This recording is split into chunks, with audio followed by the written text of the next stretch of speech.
All right, and we are back. It has been a long time coming. We took a little hiatus on the 3 a.m. Coney, but we are back for You got married, Matt. yeah. Congratulations. Well, it was a lot going on Yeah. in the spring, but now we are into the swing of this. Got a lot planned for summer and fall leading up into the Bengals season. But before we get into the Bengals, let's talk about the Reds and how they have done so far in this season. They just lost right now that in Chicago, right down the street from you.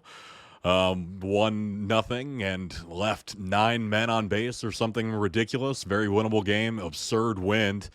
But how do you feel about the Reds at this point in the season? Not very good. I'm frankly really glad that I didn't go to the game. One, because it's really, really cold. And we just had a pretty hot few days here in Chicago. It wasn't exactly, we've had like summer weather. I have extreme sunburn on my back. I was out at the beach. Felt like I lived in Miami 3 days ago. Yeah, you're talking about you're talking about a sunburn. You got people at this game with blankets and winter coats on. Yeah. I don't believe That's it. exactly what this city is. I mean, I took a bike ride where I was sweating. We got to the beach. We threw a football. I mean, seriously. And you That was couldn't. how long ago? 2 days, 3 days, 2 I days think. ago.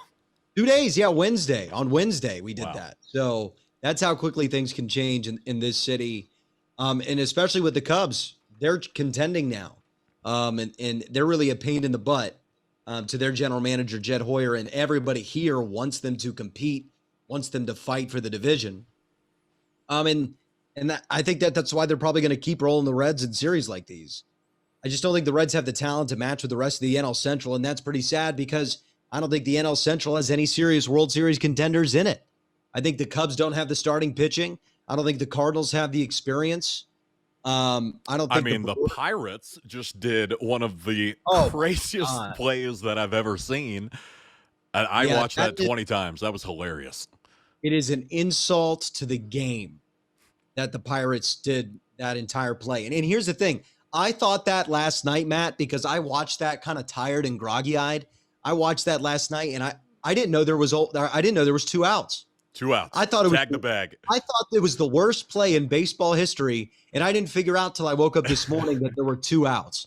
And when I figured out that it was 2 outs, if I were in Pittsburgh, Matt, if I were in Pittsburgh right now and I were in left field and I watched that, I'd go to the front offices and say, hey, there's about 15 AAA organizations I would rather play in than keep playing for this baseball team if we're going to pull stuff like this, because it's some of the most embarrassing stuff I've ever seen.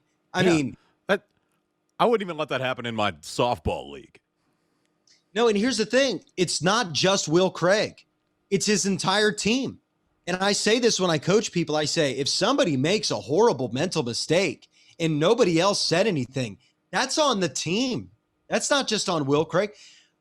Somebody grab him by the shoulders. You literally could have grabbed him and said, go touch first. And the play would have been fine, but they all stood there. And it was just a mockery. And so that's what the NL Central is like.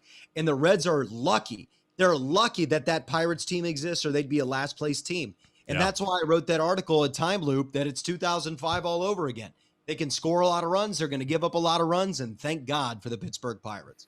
Yeah. But I mean, if we're back to that year in a time loop, the Bengals should be pretty good this year then, right? Is that your logic there? That is my logic. There you go.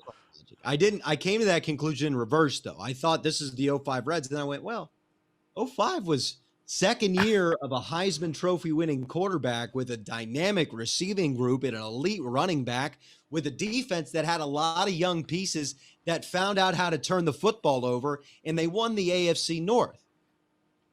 They won the AFC North, by the way. Hope at an all-time high there, right where we're at this year. North in the same year that an AFC North team won the Super Bowl. So it wasn't exactly a cakewalk of a division either. Yeah. So that's where my excitement comes from for the Cincinnati Bengals. It just happens to be connected with the time loop of 2005. So however we can find positives in Cincinnati sports, we tend to take them and run with it. Latch onto it and ignore all the other sports that are on their way down at that moment. So with the Bengals hopefully on the up, let's talk about our barometer. Joe Burrow out there throwing, said the knee is at 75, 80%, walked across the street, no problem. throw a parade for him. How do you feel about Joe Burrow right now? Oh, I feel great. And, I didn't want to write anything like this because tooting your own horn should be done in podcast form. I've been reporting, by the way, on this show and in articles I've written that Joe Burrow is going to be playing week 1. That's the plan from the family. That's the plan from everybody around Joe Burrow. We've been telling you, and hey, I wasn't the only one. Paul Daner Jr. and Jay Morrison, they did the work. They did the groundwork, talking to doctors, going even deeper than I did. And they told you the same thing, that he'd be ready for week 1. This should not be a surprise. It should be a surprise that he's out there at OTAs so actively, but that's just who Joe Burrow is. But the recovery, he's going to be ready for week 1, to have full expectations that he's going to have a normal season. One, any analysis of injuries to the past of players that are this age and this athletic ability with this type of athletic pedigree, they've been recovering from these injuries at a very, very successful rate, especially in this millennia. Maybe not in the 90s, maybe not in the 80s, but in the 2000s and the 2010s, there's a lot of good evidence. Carson Palmer had his best season of his career after his second ACL tear. Right? Tom Brady won, let me count, 4 Super Bowls after his ACL tear, right? Deshaun Watson came back and has been an MVP candidate every single year after he tore his ACL in his rookie season. So there's example after example after example. There should have been no panic. There should have been no worry. And Booger McFarland, I don't want to say he lost all credibility to me, because there's a lot of times I listen to him and he says things that make me, I think Booger just doesn't handle pressure well, and he spews things out. I think he's a smart guy. I don't want to word vomit. He just gotta say something. But the idea that you would even suggest that Joe Burrow would sit out this entire season is disrespectful to Joe Burrow as an athlete. We wouldn't do that to any other athlete. No. Say, oh, you need to sit out a whole nother year. When the recovery timetable for somebody that is a high pain tolerance, when you talk to any doctor, for a normal person, Joe Burrow could be up and operating normally as a human being right now. If he weren't playing an NFL quarterback, he wouldn't be worried about his knee at all. The only thing the rehab process has left to recover is making him an elite athlete in the knee again. He's a normal dude now, right? This recovery's fast. All it is about is pain tolerance. He was going to be ready the whole time. And I just want to listen to local media, watch local podcasts, follow local reporters. We actually pay attention to the Cincinnati Bengals. And the national people, very few of them have proven that they actually know what goes on inside the building, outside the building, with Joe Burrow. I mean, it has been national media miss after miss after miss after miss since Joe Burrow started to become on the radar of the Cincinnati Bengals. And I just keep listening to local media, not just us, but the local guys at The Athletic. Even Ben Baby does a good job. You got to talk to people, have to read people inside of the team, because the national media's got too many teams to pay attention to, and they don't give a rat's ass about the Cincinnati Bengals. See, but it's just lazy at that point, too, because that's not ever been Joe Burrow's mindset as an athlete. The doctors could be telling him, I don't know if you're going to be ready for week 1, and he's still going to push himself to make sure that he can do something. Him being out there for the team and showing, look, I'm not 100%, but I'm still here. There's still some things I can do. I'm still with you guys in this team mindset, and having all of the Bengals players show up. That is leadership. That's what Joe Burrow has and will be for the Bengals organization. And no matter how we have seen him through his recovery process, and he has been ahead of schedule this entire time. He was the one saying, I am playing week 1. I'm playing week 1. I mean, local news media we're looking at him and going, all right, Joe, I trust you. National, they just want something to try to drag him down. They want a story about the Bengals. Joe Burrow is obviously the biggest story in the Bengals. They throw a wrench into it, and then there's their story. Yeah, and it ticks me off, especially with Booger McFarland, especially with Jeff Saturday, who suggested Joe Burrow should sit out the first 6 weeks of the regular season. Because guess what? Preseason maybe, but first 6 weeks, absolutely not. No, it's ridiculous. It's unresearched. It's lazy. Because here's the thing. These guys have in their phones people who know Joe Burrow personally. and they could text him before they go on national TV and they could ask how his recovery's going.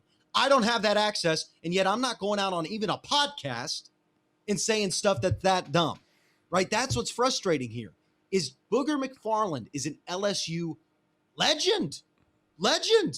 How in the hell does he not have a grasp on how Joe Burrow is going to do in his rehab? You know how he doesn't have a grasp? Because he didn't put the time or the effort. So you're wasting your time. Caught on the spot, doesn't know what to do. What you got for us, Booger? You're wasting your time listening. If they're not going to put the time and effort to think about, to research, to reach out to people they personally know, to give you good information, it's a waste of your time to listen. And the only reason that I have to listen to this crap is because we do this podcast. And I've got to talk about what they talk about because that circulates around the social media spheres. And that's what everybody friggin' talks about. So it's You're allowed to say fucking on this. It's a 3 a.m. Coney. We're recording this at 3 a.m. It doesn't matter. You can cuss as much as you want. We have, so to wrap all of that up, where is your barometer at, and where do you think the national media currently has them? The barometer is at 11. Well, actually, 11's a bad way to put it because it's a 1 to 10 scale. Yeah. He is not at 100% with the knee. So Now, you could be hopeful, but I would still say. I don't want to put a number on it, actually, because it's so far beyond 10 that I want to put a word on it. Okay. It's close to 10. Zen. I have never been this calm about Joe Burrow. A couple things. The Tua story coming out makes me even more bullish about Joe because of how special that rookie season was. Because Joe Burrow was named a captain of the Cincinnati Bengals. Joe Burrow did not wear a coach's armband all season because he had the playbook memorized on the first day of training camp. He was making more checks at the line than a lot of veterans in the league. He was better at hard counts than Aaron Rodgers, who's the best hard count quarterback in the NFL. He was the best 10 to 20 yard quarterback in the league. The 10 to 20 yard area is the hardest area to read on the field, right? We all know how to throw short. We all know how to throw deep when we play Madden, but only good Madden players know how to work the middle of the field, know how to work the 10 to 15 yard areas because you got to actually read the defense. Man and zone move really people matter. out of the way. And it's just those type of things, Matt. They're all signs of an elite quarterback. And the only thing that was missing to giving him truly elite statistics, because he had good statistics, not elite statistics, was the deep ball. And you've corrected the deep ball by adding the greatest deep ball threat in college football history. And you don't have to worry about whether it was just the quarterback who was the greatest quarterback in college football history, because we got the quarterback too. So we cheated. We said, okay, well, we'll just put them together. Will that translate to the NFL? Well, let's just put them together and it'll probably translate. And that's exactly what we're running for. And if it all connects and it all clicks, it has an unlimited ceiling. And Joe Burrow has an unlimited ceiling as a professional, human, a leader for the community. I'm at zen. As long as that knee stays healthy, which, knock on wood, it is the world. Worst things have happened. I'm zen about Joe Burrow because he's in control of himself, and I know that he's going to be one of the most prepared quarterbacks in the NFL. Man. Yeah, I agree with you there, and I am excited for the Ja'Marr Chase season, but I am a little upset that we're not going to say Penny Sewell every week on this podcast, or I have to figure out a good way to say Ja'Marr Chase. So you have him at Zen. I'm going to say... Here's the thing, man. Yeah. Let's talk about the Ja'Marr Chase nickname since you just mentioned it. Okay. Because we got to think of this. Uno is the one the Bengals are pushing. Now, he did a progressive interview with Nate Burleson where he said the nickname that his grandma used to call him was Marty. But he said, I don't let people pass that anymore. So I don't know if we should be passing it around and that it's Marty. But I like Marty, right? It's Marty. That's pretty good. Marty, right? All right. That might be one of the best ones I've heard so far. Marty Chase, right? I think it's really cool. Marty, right? It's just that one. I love Uno. One of one, the chosen one, the first NFL player to declare to wear number 1 as a wide receiver. I think it's special. So I'm in between Uno and Marty. Marty, Uno, Chase. I don't know. Yeah, whatever we want to call them. Those are the two I'm in between, Matt. I Okay. don't know if you want to pick one, hash one out. I'll have to think about it. Wishes? I'll have to think Do we about that one. respect his wishes? He doesn't want us to pass it. Do we respect that? We probably don't want to piss him off the first season. Oh, you hate being called Marty? Marty, let's get it, Jenny, Marty. No, we're not. I don't want to piss him. I want him to do well, and not piss him off. Let's pick something that everyone loves. If you have the barometer at Zen, I mean, for how Joe Burrow is right now, it's the highest that it can be. Seeing him go out there, looks great. Got new teeth, got in shape, leg looks good, looks bulk. Yep, got the forearms. Yeah, Good. I'm putting him around 10. I'll match your Zen with a 10. And here's the thing, Matt, and this is one of the big conclusions that I wanted to make in this show. And it's a conclusion. I mentioned this in the first show after he got hurt. I said, there's a scenario that exists that we look back on this injury as actually the most important moment in Cincinnati Bengals history. So let me lay this out because I know it sounds crazy. But the Bengals were on a crash course with 7-8-1 this season, with Joe Burrow would have remained healthy for the year. Now, it's Cincinnati sports, so a catastrophic injury to our quarterback is almost guaranteed to happen. The fact that it happened when we were already out of playoff contention, okay, that's one check in the positive, so it wasn't completely disastrous. And then you've got this. This is the most important thing. The year 1 to year 2 jump in recent NFL history, Matt, has been the most important for an MVP level quarterbacks. Mahomes, Lamar, Allen, everybody. You go through the list. First to second year is a big jump. It's a really important jump. Now, it's negative to be rehabbing, except the fact that when you rehab, you actually have to focus more on football. You've got to focus more on getting in shape. It's this level of grinding that is very tough on people, unless you're the greatest grinder possibly in Cincinnati Bengals franchise history, which is what Joe Burrow is. He Grinder.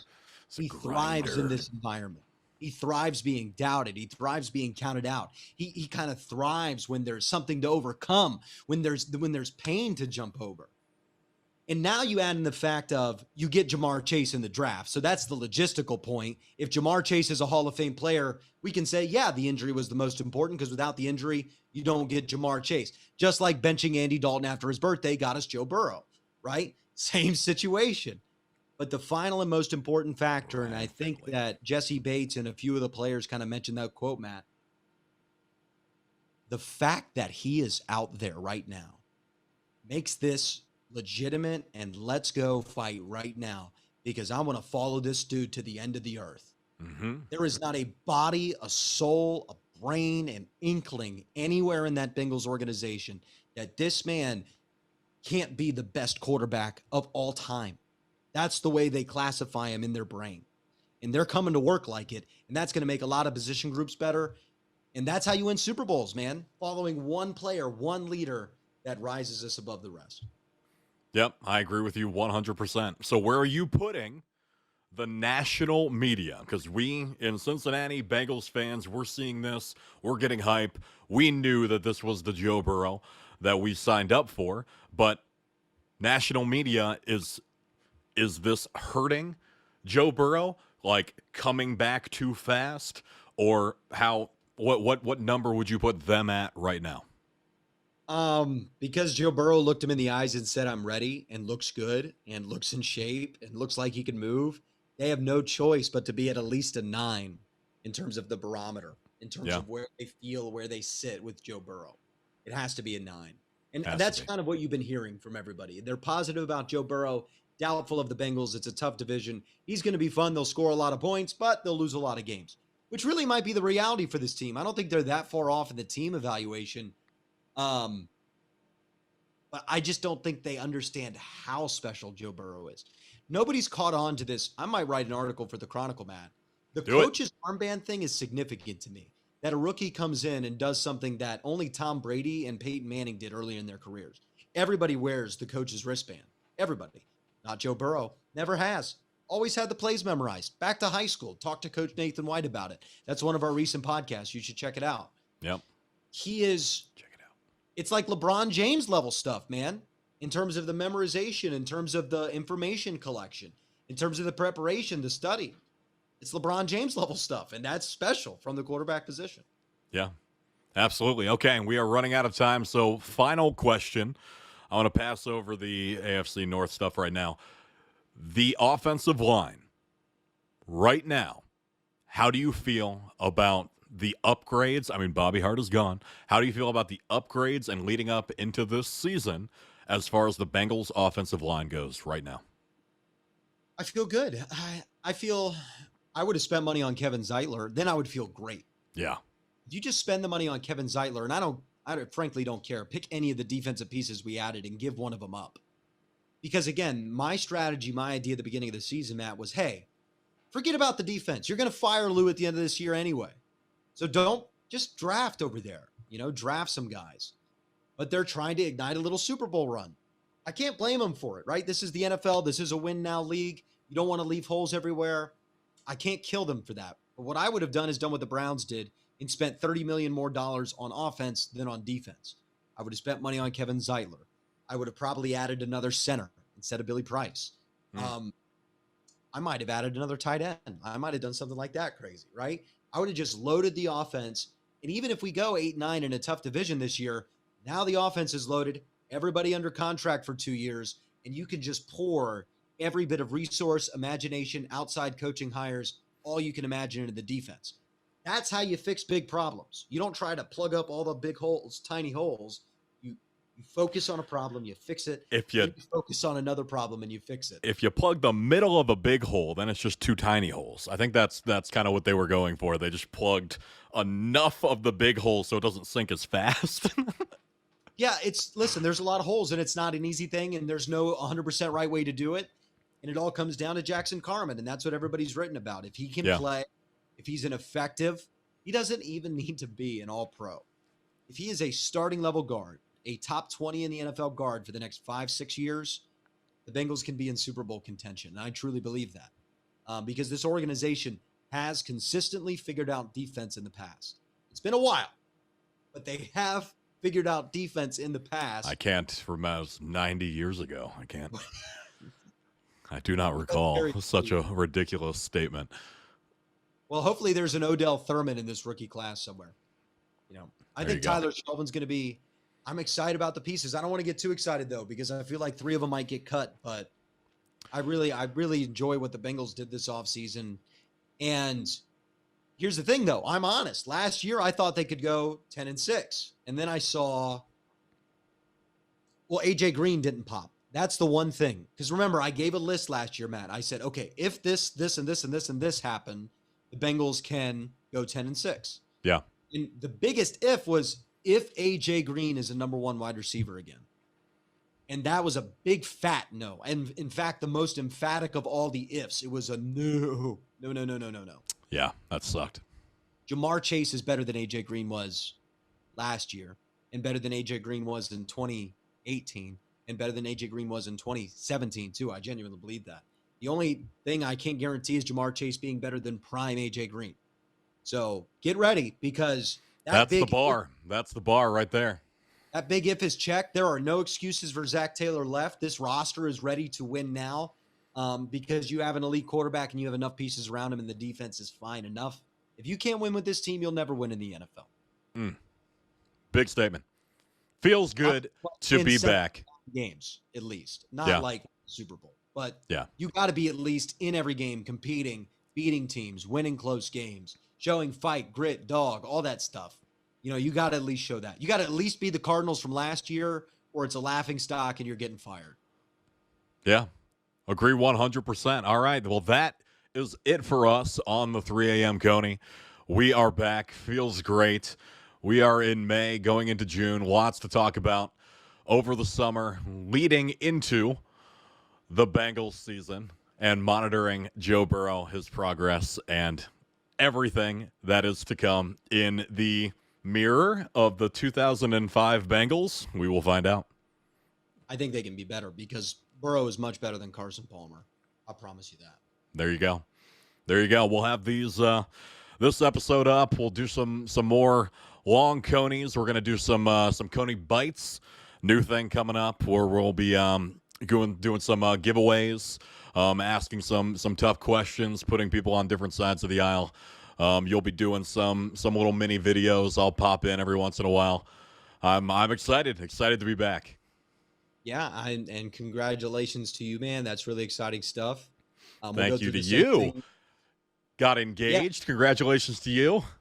Thank you. So we'll go through the same thing next May, where we'll have a little bit of pause while I take a wedding and then a honeymoon and all that good stuff. So there you exciting go. times.